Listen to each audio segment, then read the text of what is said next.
ఎన్నికలు ముంగిట్లోకి వచ్చేయటంతో ఏపీలో yellow gang నగ్నంగా నర్తిస్తోంది. టీడీపీ అధినేత చంద్రబాబు ఆయన పచ్చ మీడియా గంగ వెర్రులెత్తుతున్నారు. ముఖ్యమంత్రి వైఎస్ జగన్ ను పాలనా పరంగా ఎదుర్కొనే శక్తి లేక నిత్యం విషం కక్కుతూ ఆనందం పొందుతున్నాయి. వైఎస్ జగన్ కు సంబంధం లేని అంశాలన్నీ ఆయనకు అంటగడుతూ చంద్రబాబు గురువు రామోజీరావు విచ్చలవిడిగా దుష్ప్రచారం చేస్తున్నారు. ప్రజలకు వాస్తవాలు తెలిసినా పదే పదే ప్రచారం చేస్తే కొంచెమైనా నమ్ముతారేమోనన్న దుష్ట ఆలోచనతోనే ఎల్లో గ్యాంగ్ విలువలన్నీ వదిలేసి దుర్మార్గంగా వ్యవహరిస్తోంది. చంద్రబాబు చేస్తున్న దుష్ప్రచారాలపై కేఎస్ఆర్ విశ్లేషణ చూద్దాం. సూది కోసం సోదికి వెళితే ఏదో భాగోతం బయటపడిందని సామెత.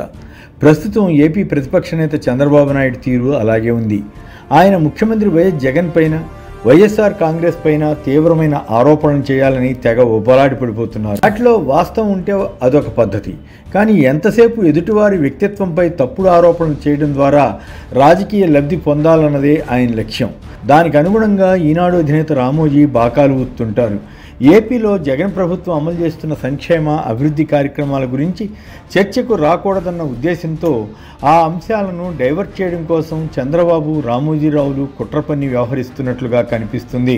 గత కొన్నాళ్లుగా చంద్రబాబు, పవన్ కళ్యాణ్లు ఆయా సభల్లో మాజీ మంత్రి వైఎస్ వివేకానంద రెడ్డి హత్య కేసు గురించి ప్రస్తావించడం, ముఖ్యమంత్రిపై ఏదో పిచ్చి పిచ్చి ఆరోపణలు చేయడం ఒక తంతుగా మారింది.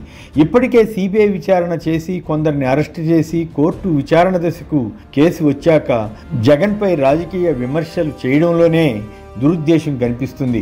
వివేక హత్య జరిగిన సమయంలో ఆ తర్వాత 3 నెలలు చంద్రబాబే ముఖ్యమంత్రిగా ఉన్నారు. ఆ టైంలో ఎందుకు కేసులు పెట్టలేకపోయారు? అంత అసమర్థంగా ప్రభుత్వం వ్యవహరించిందని చంద్రబాబు ఒప్పుకుంటున్నారా? అప్పుడు కూడా జగన్పై బురద వేయాలని చూశారు, కానీ ప్రజలు నమ్మరని భావించి ఉండాలి. తదుపరి ఒక్కొక్క క్యారెక్టర్ను తమకు అనుకూలంగా మలుచుకొని కొత్త డ్రామా మొదలుపెట్టినట్లు కనిపిస్తుంది. చంద్రబాబు రాజకీయ నాయకుడు కాబట్టి తన ప్రత్యర్థులు ఎవరిపైనైనా బురద జల్లడం ఆయనకు అలవాటే. ఆయన్ను పట్టించుకోని అవసరం లేదు. కానీ ఈనాడు రామోజీరావుకి ఏమైంది?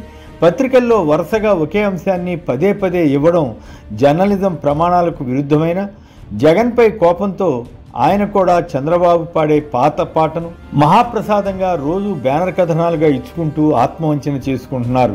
అదే టైంలో వంగవీటి రంగా హత్య కేసు తదితర కేసుల్లో చంద్రబాబు పాత్ర గురించి కూడా చర్చకు సిద్ధమని చెప్పి వివేక హత్య కేసుపై కూడా చర్చించదలిస్తే ఎవరికీ అభ్యంతరం ఉండవలసిన అవసరం లేదు. చంద్రబాబుపై వచ్చిన ఆరోపణలను కూడా ఈనాడు బ్యానర్గా ఇస్తుందా? అంతెందుకు, ఎన్టీ రామారావును ఒక్క పోటు పొడిచి ఆయన్ను ముఖ్యమంత్రి సీట్ నుంచి లాగేసింది ఎవరు? ఆయన మనోవేదనతో గుండెపోటుకు గురై మరణించడానికి కారణం ఎవరు? రాజమండ్రి పుష్కరాల్లో చంద్రబాబు ప్రచార యావ కారణంగా తొక్కేసలాటలో 29 మంది మరణించింది నిజమా అబద్ధమా? తిరుమలలో 20 మంది తమిళ కూలీలను చంద్రబాబు ప్రభుత్వంలో ఎన్కౌంటర్ చేస్తే దానికి బాధ్యులు ఎవరో ఎందుకు తేల్చలేదు? ఈ మధ్యకాలంలోనే కందుకూరు, గుంటూరులో జరిగిన తొక్కిసలాటల్లో చంద్రబాబు పాత్ర ఎంత? ఇలా చెప్పుకుంటూ పోతే చాలా విషయాలు ఉంటాయి. మరి వీటన్నిటిపైన చంద్రబాబు, టీడీపీ నేతలు చర్చకు సిద్ధపడతారా? వివేక హత్య కేసులో ఆయన కుమార్తె సునీత ఆ రోజుల్లో ఏమని చెప్పేవారు? చంద్రబాబు ప్రభుత్వం పైన, ఇతర టీడీపీ నేతలపైన ఎన్ని ఆరోపణలు చేశారు? తదుపరి ఆమె ఎలా మారిపోయారు? వివేకాకు ఉన్న అక్రమ సంబంధాల విషయాలన్నీ బయటకు వచ్చాక కేసు ఎంత గందరగోళంగా మారింది? అసలు తానే హత్య చేశానని నిర్భీతిగా చెబుతూ బయట తిరుగుతున్న వ్యక్తికి సునీత ఎందుకు అండగా ఉంటున్నారు? వీటన్నిటి మీద కూడా చర్చ చేస్తే ప్రజలకు అన్నీ అర్థమవుతాయి. వాలంటీర్లను సంఘ వ్యతిరేక శక్తులుగా, మూటలు మోసేవాళ్లుగా, ఇళ్లలో మగవాళ్లు లేనప్పుడు వెళ్ళి మహిళలను వేధించేవారిగా పోల్చి ప్రచారం చేసిన చంద్రబాబు, వాలంటీర్లపై విషం జిమ్మిన రామోజీరావులు ఇప్పుడు అదే వ్యవస్థను కొనసాగిస్తామని అంటున్నారంటే జగన్ ఎంత బలంగా పాతుకుపోయారో తెలిసిపోతుంది. అభివృద్ధి గురించి చర్చిస్తే జగన్ ప్రభుత్వం తీసుకొచ్చిన ఉద్దానం ప్రాజెక్టు మొదలు కర్నూలు గ్రీన్కో కంపెనీ, ఓడరేవులు, వైద్యశాలలు, విజయవాడ వద్ద నిర్మించిన వంతెనలు, కృష్ణానది రిటైనింగ్ వాల్, తిరుపతి సేతు నిర్మాణం మొదలైన ఎన్నో ప్రస్తావనకు వస్తాయి. అలాగే పరిశ్రమ గురించి చర్చించినా అదే పరిస్థితి. ఏ రకంగా చూసినా జగన్ పాలనను ఏదో జనరల్గా విధ్వంసం అని, ఇంకేదో అని విమర్శించడం తప్ప స్పెసిఫిక్గా లోటుపాట్లు చెప్పలేని దైన్యం టీడీపీది, ఈనాడు రామోజీది.